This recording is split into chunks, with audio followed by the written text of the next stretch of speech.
Hi everyone, నేను mister faculty Shravan Kumar. Welcome to BC study circle. ఇప్పుడు శాతవాహనుల కాలంలో ఉన్నటువంటి నాసిక్ శాసనం యొక్క ప్రత్యేకత చూద్దాం.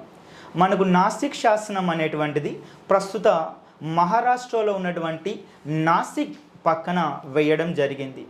ఇక్కడ నాసిక్ అనగానే మనకు గుర్తొచ్చేటువంటి వ్యక్తి ఎవరై అంటే గౌతమి బాలశ్రీ. ఈ గౌతమి బాలశ్రీ అనేటువంటి ఆవిడ గౌతమిపుత్ర శాతకర్ణి యొక్క కన్న తల్లి. మనకి నాసిక్ అనగానే కేవలం గౌతమి బాలశ్రీ వేయించినటువంటి నాసిక్ శాసనం మాత్రమే గుర్తుకొస్తుంది. కానీ ఇక్కడ పాయింట్ ఏంటంటే నాసిక్ అంటే కేవలం ఆ ఒక్క గౌతమ బాలశ్రీ మాత్రమే వేయలేదు. నాసిక్ శాసనాలు మొత్తం 8 ఉంటాయండి. నాసిక్ శాసనాలు మొత్తం 8 ఉంటాయి.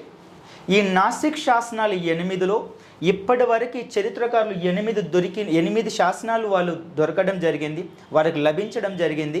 కానీ 8 శాసనాలు ఎవరిచ్చారో మనకి ఇప్పటికీ స్పష్టంగా తెలియడం లేదు. కానీ ఇప్పటి వరకు 8 నాసిక్ శాసనాల్లో ఎవరెవరు ఈ యొక్క నాసిక్ శాసనాలు వేశారో ఒకసారి చూద్దాం. నాసిక్ శాసనాన్ని గౌతమి బాలశ్రీ వేయించింది. అదేవిధంగా ఈ గౌతమి బాలశ్రీని గౌతమిపుత్ర శాతకర్ణి యొక్క కన్న తల్లి అని చెప్పవచ్చు. ఇది తన కొడుకు మరణం తర్వాత బాధతో వేయించినటువంటి శాసనం నాసిక్ శాసనం.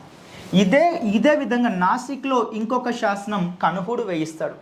ఈ కనుహుడే శాతవాహనుల కాలంలో శాసనాన్ని వేయించినటువంటి మొట్టమొదటి శాతవాహన రాజు అని చెప్పవచ్చు. అదేవిధంగా ఈ యొక్క నాసిక్ శాసనాన్ని ఆనందుడు వేయిస్తాడు. ఇదే నాసిక్లో వృషభదత్తుడు అనేటువంటి వేయిస్తాడు. ఇదే నాసిక్ ప్రాంతంలో వశిష్ఠిపుత్ర శాతకర్ణి కూడా వేయిస్తాడు. మనకి 8 శాసనాలు దొరికినప్పటికీ కూడాను ఇప్పటి వరకు వాటిపైన ఎవరు స్పష్టంగా వేసినారంటే 8లో 5 వ్యక్తుల పేర్లు మనకు స్పష్టంగా తెలిసినాయి.